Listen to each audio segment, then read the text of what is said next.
Oke. Halo, perkenalkan nama saya Reina Tilia Suwardi dengan NIM C240-123-157 dari kelompok 4 yang akan memberikan presentasi mengenai analisis pertumbuhan, reproduksi, dan makanan ikan tongkol Itenes afinis Cantor 1849 yang ditangkap di Selat Makassar. Selanjutnya, lanjut pada latar belakang yang mencakup perairan di Indonesia yang merupakan salah satu sektor penting yang mendukung ekonomi dan ketahanan pangan tentang perikanan Indonesia. Salah satu wilayah yang kaya akan sumber daya perikanan adalah Selat Makassar yang berada pada WPP 713 yang menjadi habitat bagi berbagai spesies ikan, termasuk ikan tongkol Euthenes afinis ini. Lalu bertujuan pada pembelajaran biologi perikanan yang mencakup studi mengenai aspek-aspek biologis ikan, termasuk pola pertumbuhan, reproduksi, dan interaksi makanan ikan, seperti suhu, salinitas, dan lainnya. Lalu selanjutnya, terdapat tujuan dari penelitian ini bertujuan untuk menganalisis ikan tongkol Euthenes afinis yang ditangkap di Selat Makassar terkait pertumbuhan, reproduksi, dan makanan ikan. Dengan manfaat, dapat membantu mengelola penangkapan ikan tongkol di Selat Makassar secara lebih baik. Dengan memahami makanan, pertumbuhan, dan perkembangbiakannya, kita bisa menjaga populasi ikan tongkol tetap lestari. Lalu selanjutnya ada metode. Dengan waktu dan tempat pada praktikum laboratorium, kami laksanakan praktikum pertumbuhan, reproduksi, dan makanan. Lalu ada praktikum kelas juga di ruangan MSPI, dan berikut alat dan bahannya yang tertera. Selanjutnya ada metode pertumbuhan tentang tata cara bagaimana kami menganalisis pertumbuhan, reproduksi, dan makanan ikan. Lanjut pada bagian hasil pertumbuhan dapat dilihat bahwa distribusi frekuensi panjang pada selang kelas pertama yaitu 180 sampai 237 merupakan selang kelas terbesar dengan frekuensi paling tinggi totalnya adalah 70 pada total jantan dan betina. Lalu hubungan panjang dan bobot dengan nilai R sebanyak 0,20932 yang terus meningkat sepanjang panjang totalnya.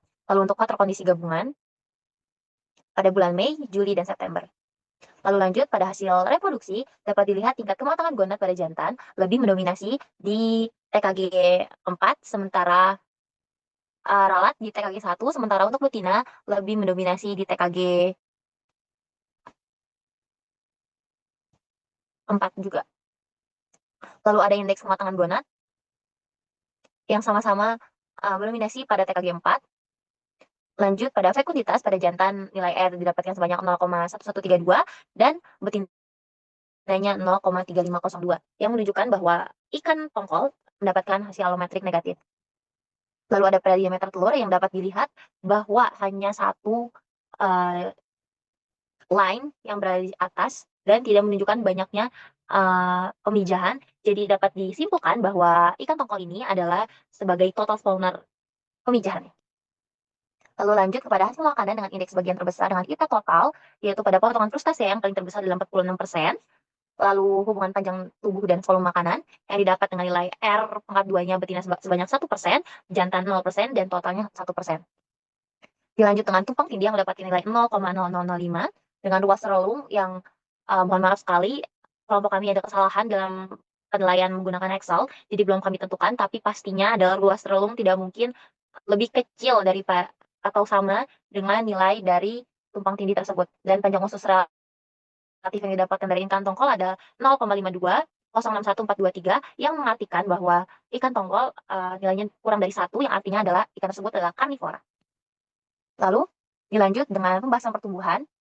Berdasarkan analisis data pada 210 spesies ikan tongkol, pertumbuhan ikan dipengaruhi oleh faktor eksternal dan juga internal. Analisis menunjukkan bahwa pertumbuhan bobot ikan tongkol dalam penelitian ini telah lambat dibandingkan hasil penelitian. Hal ini mengindikasikan adanya perbedaan laju pertumbuhan pada populasi ikan tongkol yang berbeda, serta pertambahan panjang dan berat tidak seimbang, dan ini bisa dipengaruhi oleh berbagai faktor lingkungan seperti ketersediaan makanan, suhu, salinitas, kondisi habitat, serta internal dan eksternal juga. Perbedaan nilai faktor kondisi ikan di berbagai perairan berhubungan dengan variasi pertambahan panjang dan bobot ikan. Hasil analisis faktor kondisi ikan tongkol menunjukkan bahwa pada bulan Mei, Juli, serta September, nilai rata-rata tertinggi tercatat pada bulan September. Berdasarkan data dan grafik dapat disimpulkan bahwa nilai B yang tercatat yaitu 2,1684 atau tidak sama dengan 3 yang artinya pertumbuhan pada ikan bersifat alometrik negatif.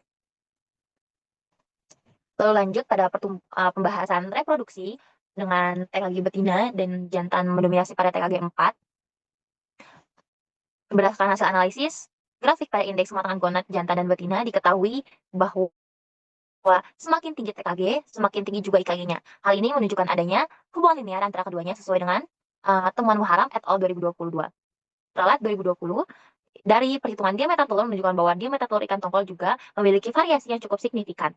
baik dari penelitian dilakukan maupun dari, eee, menurut Adelia et al. 2016. Penelitian menunjukkan bahwa mayoritas telur ikan tongkol yang diamati memiliki diameter antara 0,059 dan hingga 0,02 milimeter. Sementara itu menurut Adelia et al. 2016 melaporkan tentang diameter telur yang jauh lebih luas, yaitu antara 0,250 milimeter hingga 1,0750 milimeter dengan frekuensi tertinggi pada rentang 0,4741 hingga 0,5491 milimeter. Hal ini menunjukkan bahwa variasi tersebut dengan cukup signifikan antar individu maupun populasi pada ikan tongkol. Lalu yang terakhir ada pembahasan mengenai makanan ikan. Oke, berdasarkan analisis, nilai tumpang tindih ikan tongkol jantan dan betina adalah 0,005 seperti yang telah disebutkan, yang memiliki arti bahwa keduanya memiliki kesamaan makanan yang rendah. Jadi sudah dipastikan bahwa mereka bersaing sesama ikan tongkol maupun betina dan jantan. Terus berdasarkan grafik indeks bagian terbesar, potongan krustasea 46%, cumi-cumi 39%, potongan ikan 12%, dan kategori lainnya 3%. Ini menunjukkan krustasea dan cumi sebagai makanan utama 85%, potongan ikan sebagai makanan pelengkap, dan lainnya sebagai makanan tambahan. Lalu berdasarkan analisis luas relung, nilai BA untuk ikan jantan 0,16 dan betina 0,13 ini masih mendekati 0, tapi tentunya ini adalah data yang salah, akan kami perbaiki.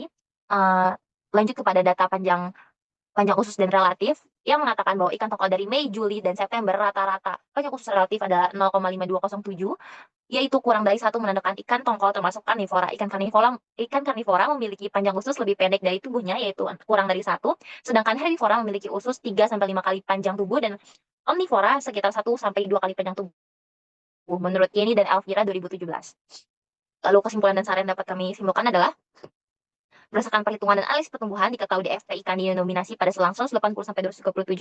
Pada hubungan panjang dan bobot, setiap penambahan satu satuan panjang akan mempengaruhi 2,1688 bobot. Kemudian pada grafik HPN, menunjukkan nilai B kurang dari 3 yang artinya bersifat alometrik negatif atau pertambahan panjang lebih cepat dibandingkan dengan pertambahan bobot, dan didominasi oleh TKG 1 pada betina dan TKG 4 pada jantan. I guess this is wrong. Oke.